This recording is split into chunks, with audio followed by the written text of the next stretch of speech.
I'm what the deaf, nonverbal audio classify as hard-hearing, HH. Because I can communicate with hearing person without resorting sign languages or notes. I met my boyfriend, Alan, who is deaf about a year ago. I was the only person he could communicate at work with ASL, even though I only could sign basic words. Later, he began to teach me in more advanced ASL, and we found out we have so much in common in TV, movies, books, tastes with similar goals and desires in life that we became best friends that evolved into a romantic relationship. We're going strong 9 months now, and we're compatible in every area.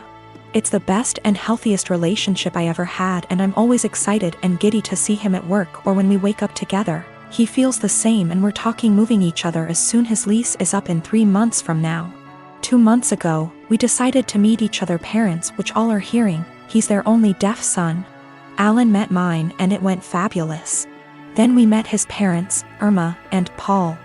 I thought we got along because they were smiling, gushing and laughing, but I'm beginning to believe they were putting their best masks for the sake of their son. One time on a family's birthday parties, Irma said in front of the ladies with me next to her, "It's so impressive you can talk with that speech impediment. I barely can understand you myself." She said as jokingly manner, but no one laughed. Everyone glanced at each other awkwardly, and I just stared at her. Then excused myself. At first I wasn't sure if she meant as generational ignorant way like, who's the woman in the relationship? To the gays. I didn't mention to my boyfriend because I was hoping it was only time remark. It wasn't. They made more comments, mostly Irma, about me struggling pronunciation or grammars, using sign language incorrectly and not teaching me the right one like Alan would do, or not having deaf//HH friends, or not going more to deaf community, and so on. It happened so gradual and subtle that I didn't realize they were being insulting to my face that to this day I still wonder. Most of the time they would make those comments without Alan nearby. I mentioned to Alan few times, and he told me that maybe they were worried I might not understand the deaf culture. He talked to them that saying those things weren't helpful and he would appreciate if they would shut it up. They didn't.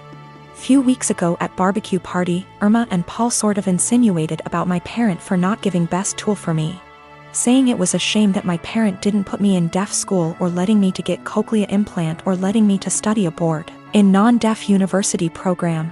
They made it sound as if my parent crippled me as person because my social and emotional network didn't consist the right people. This time I got angry and I said what they said was rude. That my parents made lot sacrifice for me and no one has the right to belittle for their choices about raising me. Alan caught at the end of the conversation, lip reading, and asked me what's going on. Not so surprisingly, Alan's parent threw me under the bus, remarking I was so sensitive after making such innocuous comment. Alan saw I was uncomfortable and asked me if I want to leave. I said yes, and we left. When we got home he asked me what they said to me. I didn't want to say what his parent told me because it was so ugly to talk about it, but I told him anyway, and he got upset for me. He FaceTimed them and said they shouldn't said that. He told them they crossed the line. They pretended they didn't know what I was talking about, that perhaps I misunderstood, considering I'm hard-hearing, which upset Alan even more. They ended arguing for a few minutes before Alan hung up. Since then, Alan has become desolate and needy.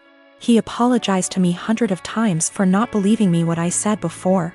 I told them that he has nothing to apologize because I wasn't sure if they were being snide toward me until now, and I'm not going to blame Alan for what his parents said to me. He told me he's thinking reducing contact with them, but I told Alan it wasn't necessary. He can do whatever he wants with his parent, but that I rather would not go to any of his family gathering or go his parents.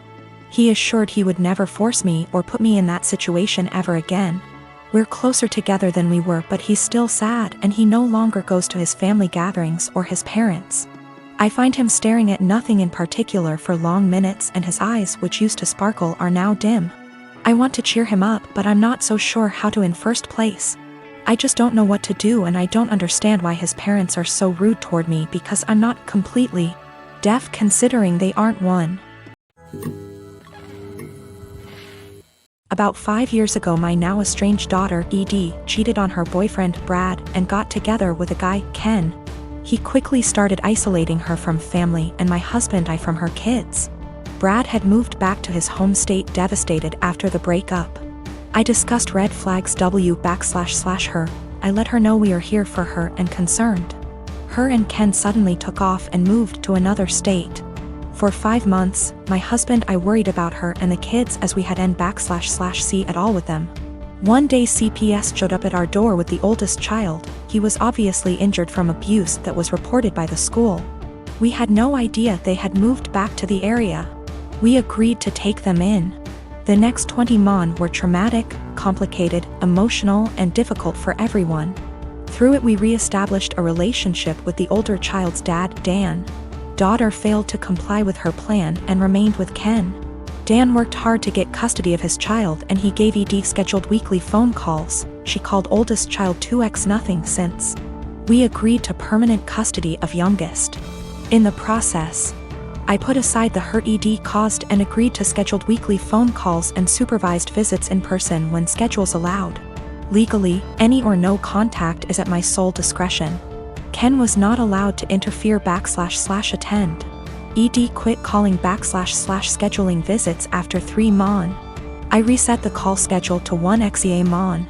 No calls. 6 months later she calls and wanted me to drop everything for a visit the following day. I couldn't because I had to go back to work. Calls stopped again. She left Ken, has a new BF. I know nothing else about her life / whereabouts. She started calling again about a year ago and I let her know that if she was consistent with her monthly scheduled calls, we would move towards weekly calls again. She called 2 months in a row, skipped a couple months then called 2 more months in a row. Last one happened to be night before child's birthday. She asked him what he wanted for his birthday. He said a call from her.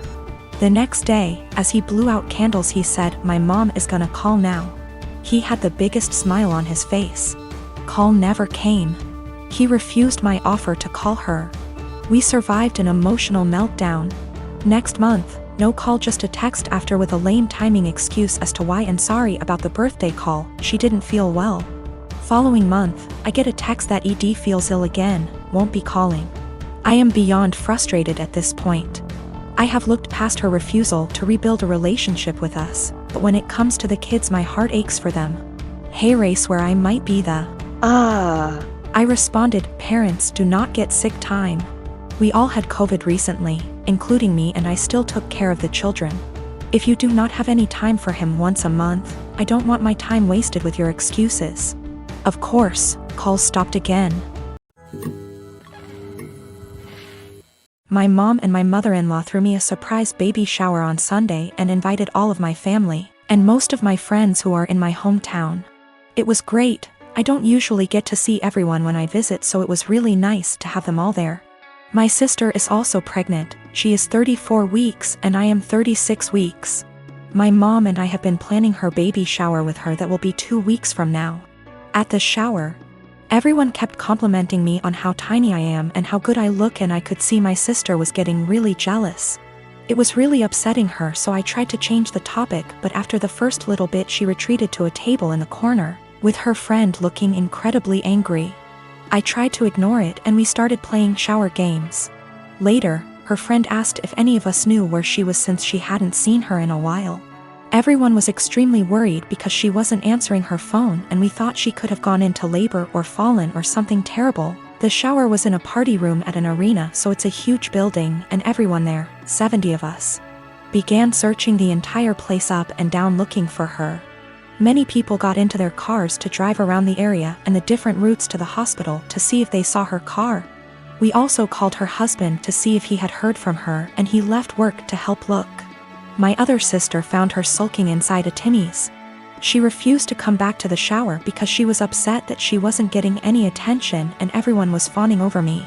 It took a while for everyone who left to get back, and while we tried to carry on with the shower, the whole mood was soured and it was really awkward.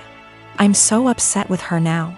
I suspect once the baby comes I won't go down to my hometown as much, and I won't get to see many of those people as often as I did before. So that was my last chance to get together with everyone before the baby. It's not even the first time she's done something like this. At my wedding she complained to anyone who was willing to listen about how my husband is very touchy-feely with me.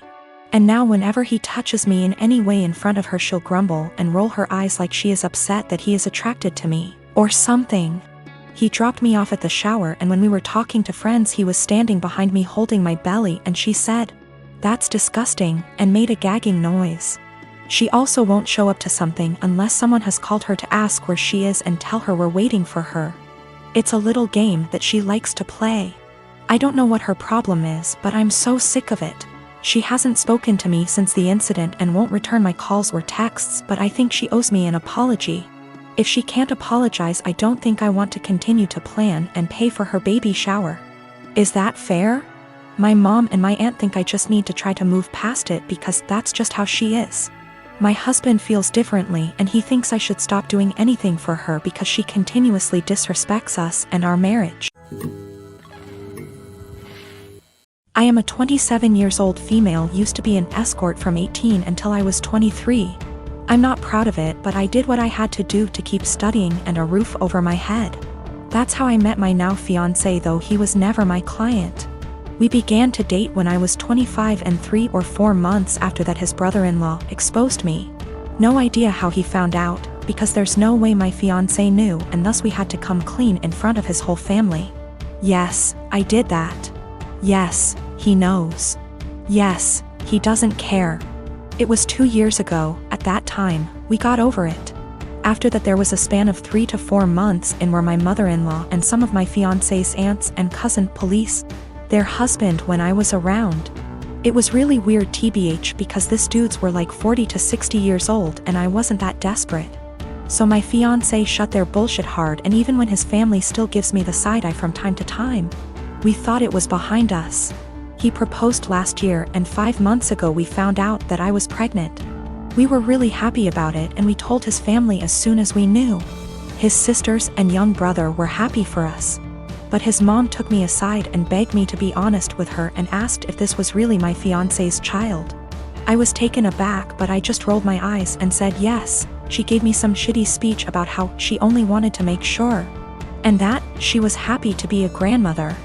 Well, last weekend we were at his parents' with his family and some of his friends, and we were talking about the name.